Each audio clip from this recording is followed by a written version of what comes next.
The little girl burst into the vampire citadel, her blue dress torn and bloodied.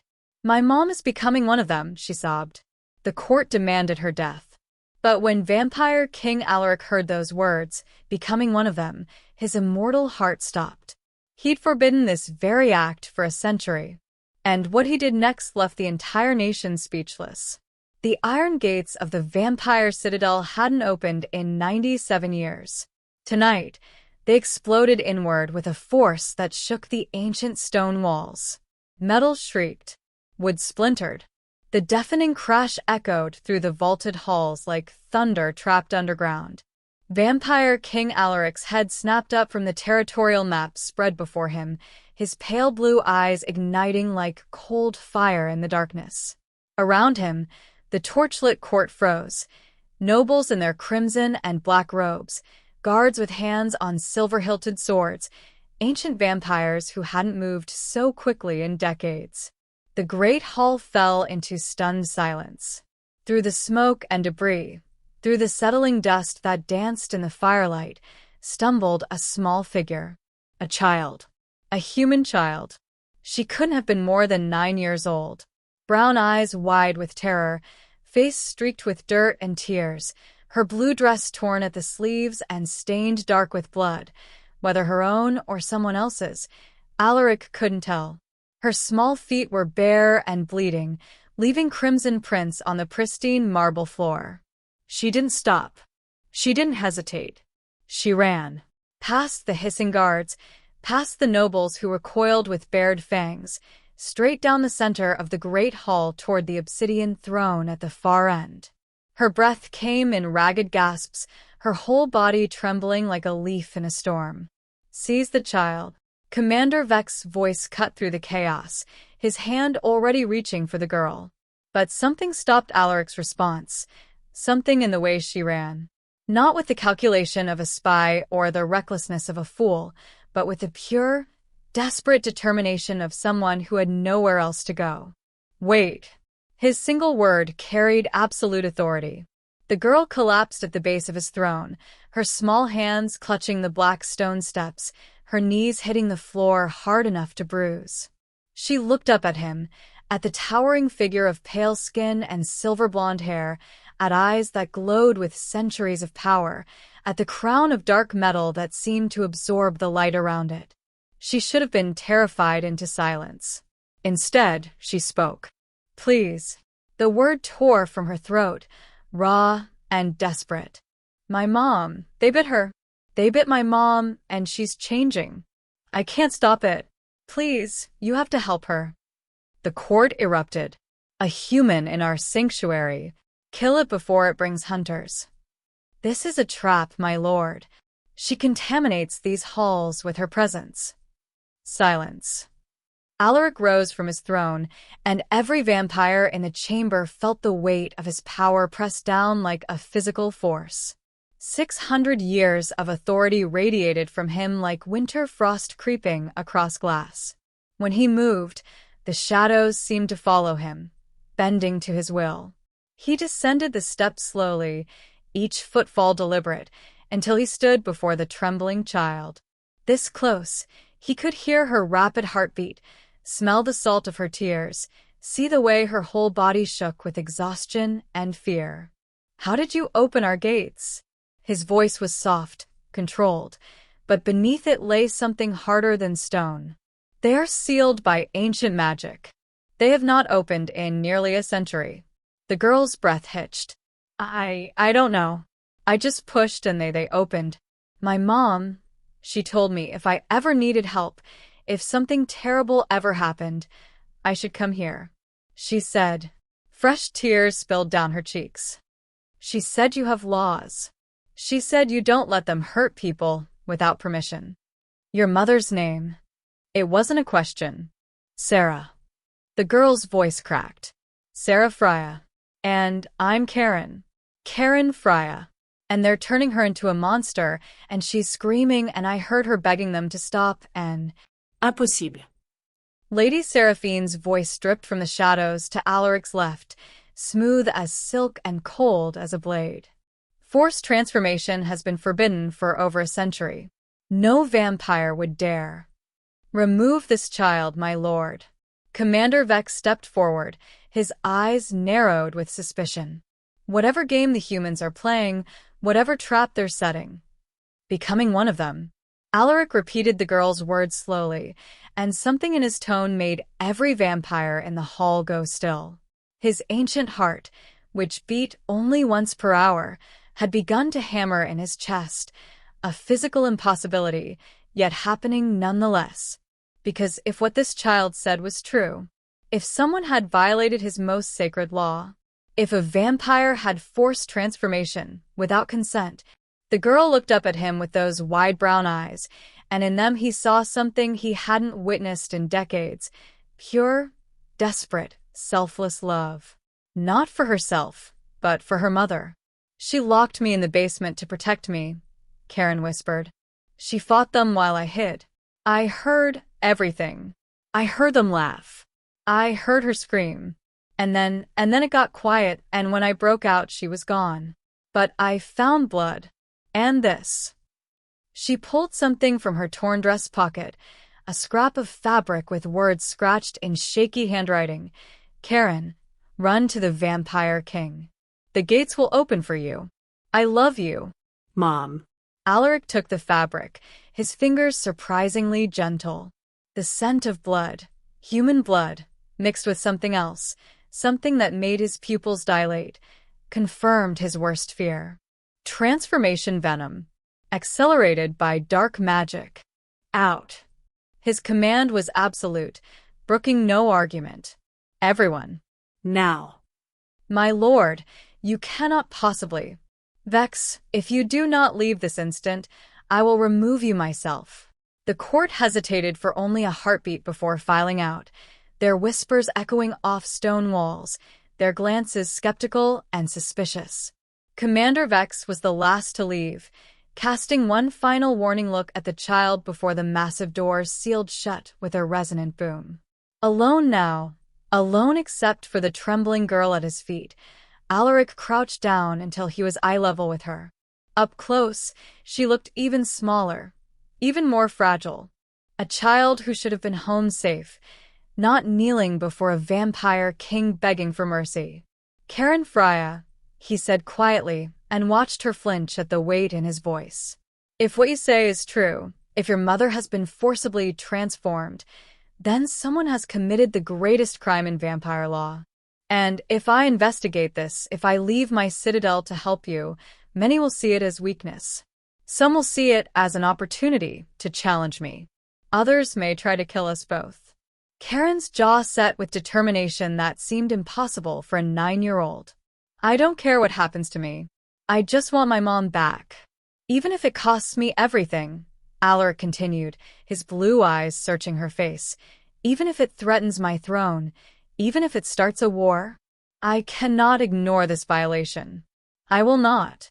He stood, his decision made in that instant, a decision that would shatter a century of carefully maintained order, that would thrust him into conspiracy and danger, that would force him to choose between law and mercy, between power and compassion. You have 3 nights, Karen, he said, and his voice carried the weight of prophecy. 3 nights before your mother's transformation becomes irreversible. 3 nights before she loses her humanity forever. Karen scrambled to her feet, hope and terror warring on her young face. You'll help her? You'll save her? Alaric looked at the shattered gates, at the child covered in blood and tears, at the note clutched in his hand. He thought of his laws, his oaths, his responsibility to prevent exactly this kind of horror. What I'm about to do, he said softly, will change everything. And for the first time in 97 years, the Vampire King prepared to leave his citadel, not for war, not for politics, not for power, but for a desperate child and her mother who was becoming the very thing he'd sworn to control. The gates that remembered pain had opened for a reason. Now he would discover why. Chapter 3. The shadows swallowed them whole. Karen gasped as darkness wrapped around her like cold water, pulling her through a space that wasn't quite space, through a distance that had no distance. When the world solidified again, she stumbled forward onto damp earth, her legs shaking. They stood at the edge of a forest that seemed to breathe with malevolence, twisted trees with branches like skeletal fingers, fog curling between gnarled roots, the smell of rot and old blood hanging in the air. "Stay close." Alaric's voice cut through her disorientation. His hand rested lightly on her shoulder, steadying her.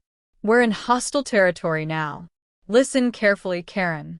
Never show fear. They can smell it like blood and water. Never run, it triggers their hunting instinct. And always, always look them in the eyes. It shows you're not prey." She nodded, swallowing hard, trying to stop her hands from shaking. They hadn't walked more than 100 paces when a figure materialized from the fog, a vampire scout with eyes like yellow coins and teeth too sharp for his thin face. "State your business, King Alaric. This territory belongs to Lady Seraphine. I am investigating a violation of transformation law." Alaric's tone carried absolute authority. Stand aside. The scout's eyes flickered to Karen, then back. "The lady will want to know. Then inform her. But do not obstruct me." The scout stepped aside, but Karen saw him pull something from his cloak, a small mirror that glowed with eerie light. A warning. They'd been detected. As they pressed deeper into the forest, Alaric spoke quietly, his eyes scanning the darkness. "Centuries ago, Karen, humans and vampires lived in open war. Rivers ran red with blood from both sides. Village burned. I grew tired of watching children die, human and vampire alike. So I negotiated the first peace. The cornerstone was simple: consent. No human becomes vampire against their will. Then why would someone break that rule?" Karen's voice was small but steady. Power. Chaos. Revenge. Some vampires believe peace has made us weak. Alaric stopped suddenly, his nostrils flaring. "Your mother's scent. The transformation bond is forming. I can track her now." He moved with purpose toward a structure barely visible through the trees. The abandoned cabin looked like it had been torn apart from the inside. Karen froze in the doorway, staring at the restraint marks gouged into the wooden posts, at her mother's torn sweater lying in the corner. But it was the scratches on the walls that made her chest tighten, desperate claw marks where someone had tried to resist, had tried to fight back against something happening inside their own body. Then she saw the paper, pinned beneath a broken chair leg. Her mother's handwriting, shaking and barely legible. "Karen, don't look for me. Run. I love you." Mom. The sob tore from Karen's throat before she could stop it. She collapsed to her knees, the note clutched in both hands, her whole body shaking with the force of her tears. She was here. She was so scared, and I couldn't. Warm hands settled on her shoulders. Alaric knelt beside her, his ancient face uncertain, his movements awkward as though he'd forgotten how to offer comfort centuries ago. "Your mother fought," he said quietly. "These marks, she's still fighting. That means there's still time." Karen looked up at him through blurred vision and saw something unexpected in those pale blue eyes. Not just determination, but something softer. Something almost human. "We'll find her," Alaric promised, and for the first time in 600 years, he meant it with more than just duty. Chapter 4. The fortress rose from the earth like a tombstone, black stone slick with moisture, its towers piercing the night sky. They'd followed Sarah's scent for hours through increasingly twisted terrain, and now the trail ended here, at a structure that radiated wrongness. They never saw the attack coming. Red cloaks exploded from the shadows, 6 vampires moving with predatory speed, fangs bared, their eyes burning with fanatical fury. Alaric shoved Karen behind him, his hand moving in a blur as he caught the first attacker by the throat and slammed him into the ground hard enough to crack stone. "Stay down," he commanded Karen, then became a whirlwind of controlled violence. He didn't kill. Each strike was precisely measured to subdue, to disable, to neutralize without delivering the final death. Within seconds, 4 vampires lay unconscious. The 5th he pinned against a tree, silver blade pressed to the creature's throat. "Who sent you?" The vampire laughed, blood trickling from his mouth. "The Crimson Court doesn't answer to you anymore, old king. We serve a greater vision, 50 humans transforming tonight across the realm. An army of the newly turned, mindless and hungry, unleashed on their own cities.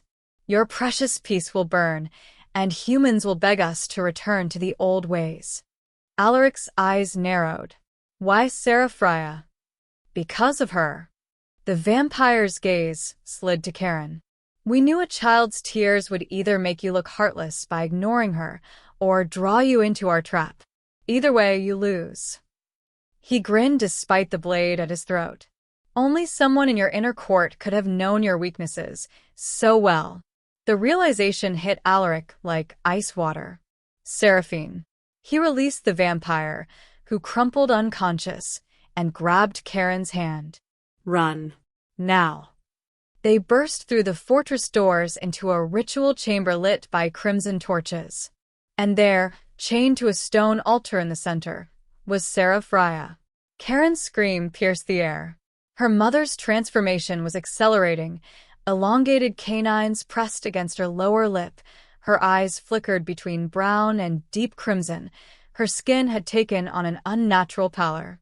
But worse was the way Sarah strained against her chains, her body convulsing with barely controlled hunger. "Get her out."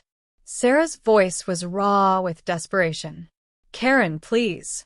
I don't want you to see me like this. "I can smell your blood, and I want." She broke into anguished sobs, yanking against the restraints hard enough to draw her own blood. "Mom."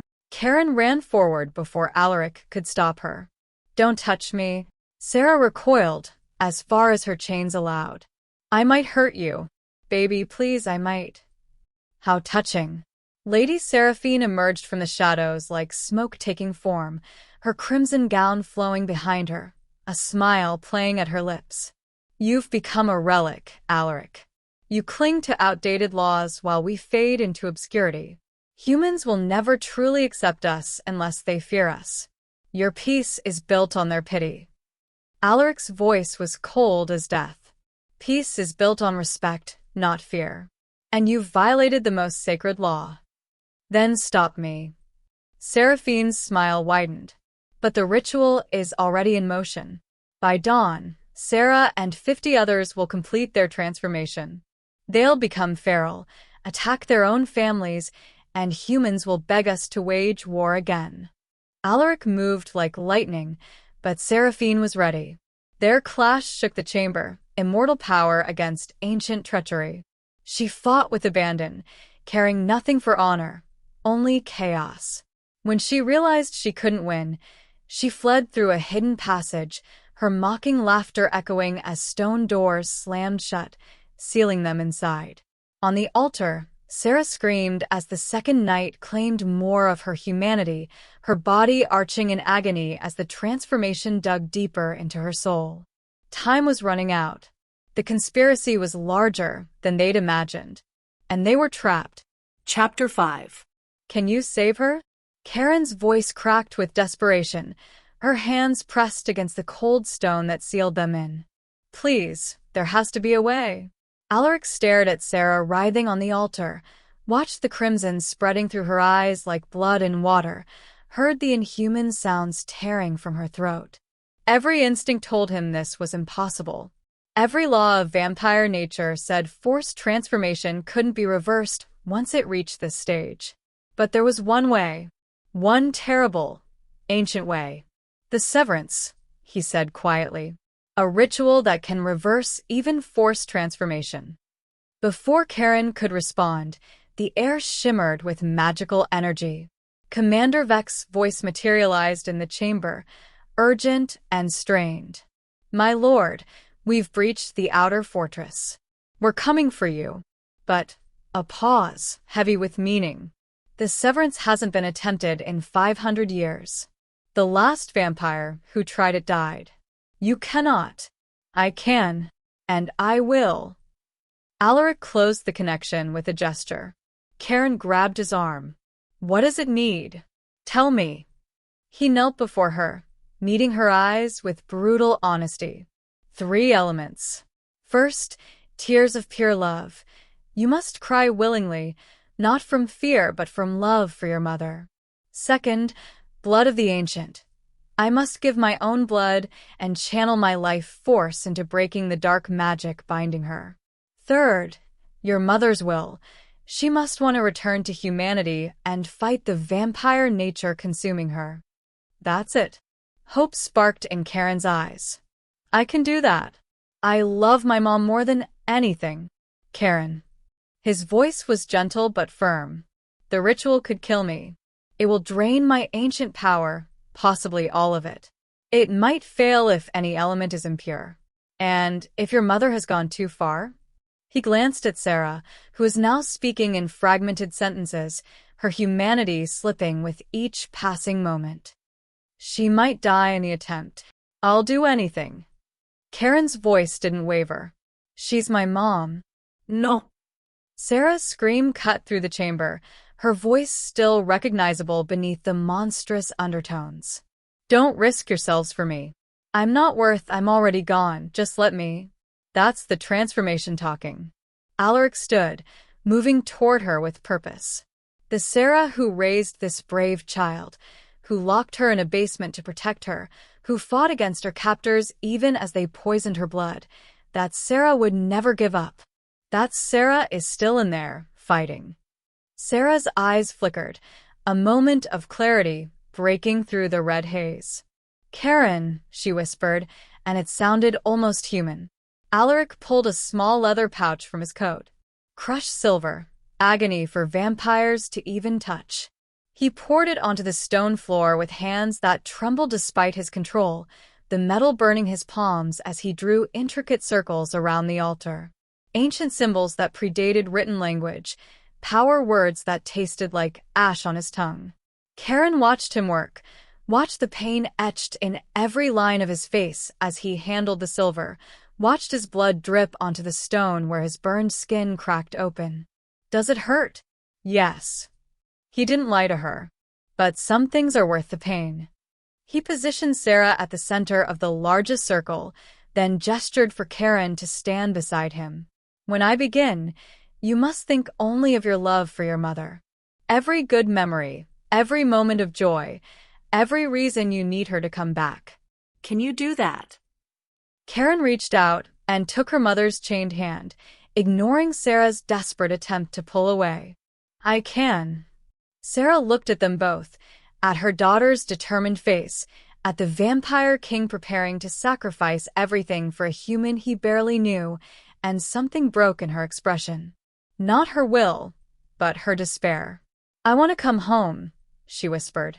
I want to come home to my daughter.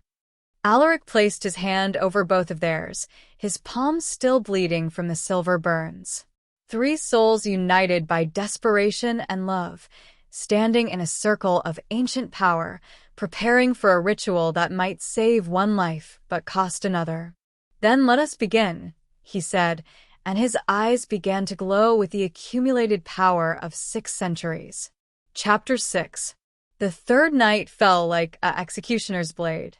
Sarah's transformation accelerated with terrifying speed. Her words came in fragments now. Hungry, can't. Karen, blood, no. Her mind fracturing under the assault of vampire nature. Her eyes burned fully crimson, twin embers in a face gone marble white. Fangs extended completely, pressing against her lips with predatory perfection. Midnight approached. The point of no return. Alaric drew a silver blade across his palm, the metal searing through flesh like white-hot wire. He didn't flinch. His blood welled up, glowing with ancient power, not red but luminescent blue, the blood of a vampire king who'd survived 600 years. He pressed his bloodied hand to Sarah's forehead. By my blood and by my crown. His voice resonated with power that shook the chamber. I sever the binding that was forged without consent. Energy crackled through the air. The ritual circles blazed with silver fire. Karen, your tears. Now. But Karen stood frozen, her face pale with terror. She tried, desperately tried, but fear had locked her throat, dried her eyes. No tears came. The ritual flickered, began to fail. Karen, baby. Sarah's voice broke through the monster's snarl, a moment of impossible clarity. Remember, when you were little scared of the dark? I told you. The memory crashed over Karen like a wave. Her mother's voice singing soft lullabies in the darkness. Strong arms holding her during thunderstorms, whispering that brave doesn't mean not being scared. It means being scared and doing it anyway. Her mother teaching her that love is stronger than fear, stronger than darkness, stronger than anything. Tears spilled down Karen's cheeks, hot and pure and freely given. They hit her mother's chains and ignited like liquid starlight, burning away the dark magic in silvery flames that didn't harm but healed. Fight, Sarah? Alaric's voice was strained now, power pouring from him in waves. Remember who you are. Remember your daughter. Sarah's mind became a battlefield. Vampire hunger screamed for blood, for violence, for surrender. But beneath it, memories surfaced like drowning victims finding air. Karen's first breath. First steps. First word, Mama. Birthday candles and scraped knees and bedtime stories. 9 years of love compressed into pure, blinding truth. The fortress doors exploded inward. Seraphine burst through with her crimson court, faces twisted with rage. You're destroying everything. This weakness will doom us all. Commander Vex met them with Alaric's forces, steel clashing, fangs bared, an epic battle erupting around the ritual circle that neither side dared breach. But Alaric couldn't stop. Wouldn't stop. His body weakened with each passing second, blood dripping from his nose, his luminescent eyes dimming, skin turning ashen. He was dying, his ancient power bleeding away into Sarah's salvation. Don't die. Karen's scream pierced the chaos. Please. We need you. Sarah heard her daughter's voice, heard the love, heard the desperation. And in that moment, the vampire nature offered her everything: immortality, power, freedom from human weakness. She looked at her daughter's tears and made her choice. I choose. Her voice was raw, breaking, human. I choose humanity. I choose. Karen. White light erupted from the ritual circle, blinding and pure and absolute. The explosion threw everyone back, vampires, humans, conspirators, and saviors alike. The light consumed everything, burned away all shadow, reduced the world to a single question suspended between death and rebirth. Would love be enough? Chapter 7. The light faded like dawn breaking in reverse, leaving the world strangely quiet. Sarah collapsed onto the stone altar, her chains shattered into glittering fragments. Her chest rose and fell with breath, real breath, human breath. The marble white drained from her skin, replaced by warm olive tone. Her fangs receded, leaving normal human teeth. And when her eyelids fluttered, the eyes beneath were brown, the same warm brown Karen had known all her life. She was human again. Alaric crumpled beside the altar, his ancient body finally surrendering to the cost of the ritual. His face was ashen, his eyes dim, blood still trickling from his nose and the corners of his mouth. But his chest moved. Barely. He was alive. You did it. Karen threw herself between them, her hands touching both her mother and the vampire king, tears streaming down her face. You both did it. Mom's back. You're both alive. Across the chamber, Seraphine knelt in silver chains, held by Commander Vex and a dozen vampire guards. Her crimson dress was torn, her face twisted with bitter fury. You've proven nothing, she spat, her voice venomous despite defeat. You risked everything for one human. Your throne, your power, your life. That's weakness, Alaric. That's why you'll fail. Alaric raised his head with visible effort, his voice barely above a whisper, but carrying absolute conviction. No. That's strength. He coughed, blood flecking his lips. True power isn't just taking life. It's saving it, even at great cost. That's what you never understood, Seraphine. That's why you've already lost. Commander Vex tightened the silver chains, forcing Seraphine and her captured Crimson Court to their knees. Take them to the holding cells. They'll stand trial before both vampire and human authorities. As the conspirators were dragged away, Sarah stirred. Her eyes opened slowly, confusion washing over her face as she tried to process where she was, what had happened. Karen? Her voice was hoarse, but unmistakably human. Baby, I remember everything. I was becoming. I was turning into. Her hand flew to her mouth, feeling for fangs that were no longer there.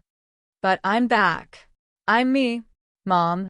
Karen launched herself into her mother's arms, and Sarah caught her, held her, both of them crying and laughing and trembling with relief. Sarah's hands ran over Karen's hair, her face, as if confirming she was real. You came for me, Sarah sobbed. You were so brave. My brave girl. I had help, Karen whispered, pulling back to look at Alaric. Sarah followed her daughter's gaze to the vampire king, who now sat slumped against the altar, looking more mortal than he had in 6 centuries. She took in his weakened state, the blood, the burns from the silver on his hands, the way he could barely keep his eyes open. You, Sarah's voice broke. You saved me. You risked your life for someone you didn't even know. Why? Alaric managed a faint smile, though it clearly cost him. Because it was right. He looked at Karen, and something warm flickered in his dying eyes. And because your daughter reminded me what it means to fight for something beyond law and order.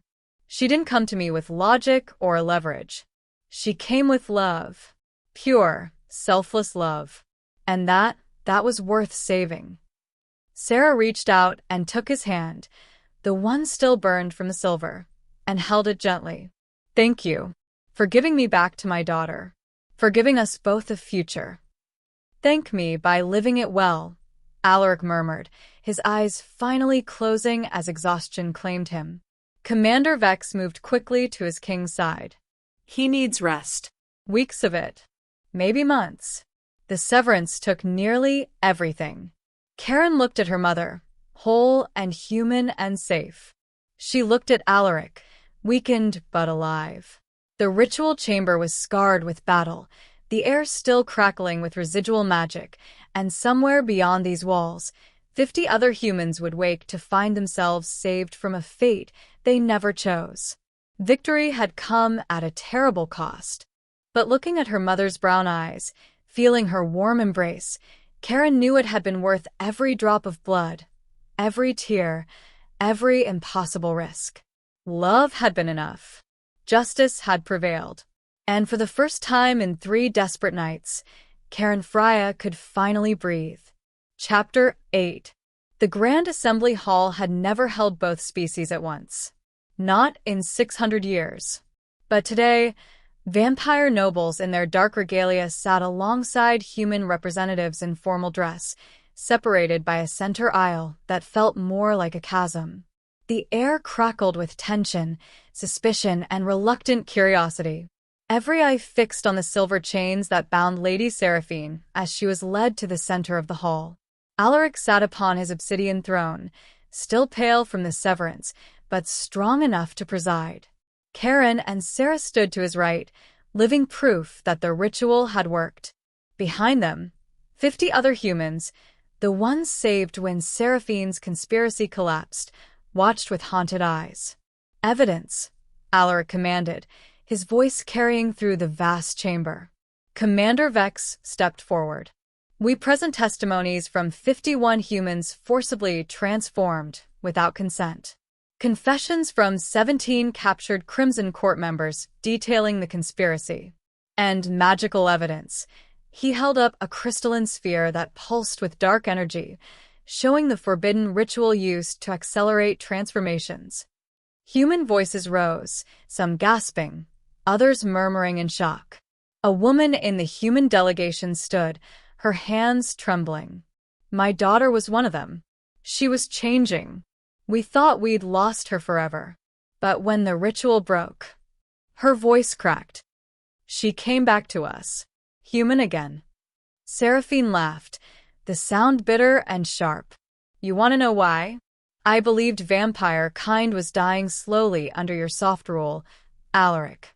We've become shadows of ourselves, begging for human acceptance. I wanted to remind the world we are predators, not pets. We should be feared, not pitted. You violated our most sacred law. Alaric's words fell like hammer blows. You stole consent. You destroyed lives. You attempted to restart a war that cost millions of lives centuries ago, human and vampire alike. And you did this not for our people, but for your own pride. An elderly human man stood, his voice shaking with emotion. I came here believing all vampires were monsters, that your kind could never be trusted. But it was a vampire king who saved our people, while one of his own kind tried to destroy us. He looked directly at Alaric. You risked your life for humans you didn't know. That's not the action of a monster. Murmurs rippled through both sides of the hall. The chasm between species seemed, for a moment, just slightly narrower. Alaric rose from his throne, commanding absolute silence. Today, we establish a new precedent, the Covenant of Consent. His voice resonated with power and purpose. Any vampire who transforms a human without freely given consent will face final death. Mixed councils, vampire and human together, will investigate all transformation claims. Humans transformed against there will receive sanctuary and assistance under royal protection. He gestured to Karen and Sarah. Karen and Sarah Freya are named the first human guardians under my direct protection. They represent what we fight for, the right to choose one's own fate. All eyes turned back to Seraphine. Lady Seraphine, Alaric pronounced, you are stripped of all power and title. Your sentence is eternal imprisonment in silver-lined chambers, where you will have centuries to contemplate the difference between strength and tyranny. Seraphine's defiance finally cracked. As guards dragged her away, her screams echoed through the hall, not of rage, but of the justice she denied to others finally catching up to her. The assembly erupted in conversation, vampires and humans speaking across the aisle, some heated, some cautiously hopeful. Karen watched it all, her hand in her mother's, and thought about how 3 desperate nights had changed everything. Not just for them, but for 2 entire species learning that monsters aren't defined by what they are, but by what they choose to do. Justice had been served. The law had been strengthened. And in the space between 2 worlds, a fragile hope took root. Chapter 9. 6 weeks later, spring arrived early. The cottage stood on a hillside within sight of the citadel, its white walls bright against the dark stone fortress in the distance. Sarah tended a small garden in the front yard, her hands steady as she planted seeds, a small act of faith in the future. She still attended therapy twice a week, working through the trauma of transformation, the nightmares that sometimes woke her screaming. But she was healing. Day by day, she was reclaiming herself. Karen burst through the front door, her backpack bouncing, a rolled-up paper clutched in her hand. Mom. I'm going to visit Alaric. Sarah looked up, dirt on her hands, and smiled. Tell him I'm making dinner. He's welcome to join us if he'd like. The invitation had become routine. So had Karen's visits. She found Alaric in his private library, surrounded by ancient texts, but his attention wasn't on the books. He was studying a drawing Karen had made last week, a surprisingly accurate rendering of him and Karen standing before the ritual circle. He'd hung it on the wall among priceless artifacts, treating her crayon sketch like a masterpiece. I brought a new one, Karen announced, unfurling her latest creation. This one showed 3 figures, her mother, and Alaric, standing on a balcony together. Alaric took it carefully, and something remarkable happened. He smiled. Not the cold, calculated expression of a ruler, but something warm and genuine. His court had noticed the change in their king. He listened more now, spoke less from absolute authority and more from genuine wisdom. He'd begun meeting with the mixed councils, actually considering human perspectives instead of simply dictating terms. Commander Vex had remarked, quietly, that their king had become more human. He'd meant it as a compliment. "Do you regret it?" Karen asked suddenly, settling into the chair beside his desk. "Saving my mom? You almost died. You're still not fully recovered." Alaric set down the drawing and looked at her with those pale blue eyes that had seen 6 centuries of history. "I've lived 600 years, Karen.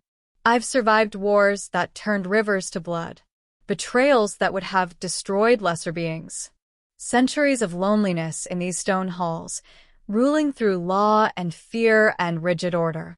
He paused, choosing his words carefully.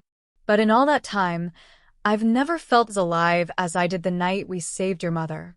Sometimes the most important thing a king can do is remember he was once just a person who cared. "That's beautiful." Sarah's voice came from the doorway. She carried a tray with 3 cups of tea, steam rising in delicate curls. "I hope I'm not interrupting." Alaric actually chuckled, a sound so rare that Karen's had snapped up in surprise. "You're bringing me tea. In my own citadel. The absurdity is not lost on me." "Well, someone has to civilize you," Sarah teased gently, setting the tray down. "Karen's told me you've been living on blood and ancient scrolls for weeks." "An exaggeration. I had some wine last Thursday." The 3 of them moved to the balcony as sunset painted the sky in shades of gold and crimson.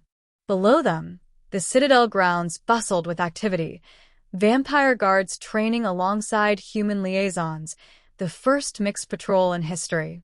The iron gates stood open, their hinges gleaming in the fading light. Open for the first time in 97 years. A symbol, an invitation, a promise. Karen leaned against the stone railing, watching the sky change colors. "My teacher asked me to write about heroes. Can I write about you?" Alaric shook his head slightly. "I'm no hero, child. I'm just someone who finally remembered what matters." Sarah placed a hand on his shoulder, a gesture that would have been unthinkable 8 weeks ago, a human touching a vampire king with such casual affection. That's exactly what a hero is. Someone who does the right thing, even when it costs them everything. The 3 of them stood in comfortable silence as darkness crept across the land, stars beginning to emerge like diamonds scattered across velvet. Inside the citadel, vampire nobles debated policy with human representatives. In the countryside, families saved from forced transformation rebuilt their lives. In council chambers across the realm, new laws were being written in the language of consent and cooperation. The world was changing. Not overnight, not perfectly, but changing nonetheless. The vampire king didn't just save one woman that night. He saved his own humanity, or perhaps he'd simply rediscovered it, buried beneath 6 centuries of isolation and rigid rule. And in doing so, he showed both humans and vampires that monsters aren't defined by what they are, but by what they choose to do. The gates that remembered pain now stood open to possibility. And in the space between 2 worlds, that fragile hope had become something stronger. It had become a covenant, built on courage, sealed with sacrifice, sustained by love. The story of a little girl who trembled before a vampire king, of a mother who fought for her humanity, and of a ruler who remembered what it meant to be human, not in spite of his power, but because of it.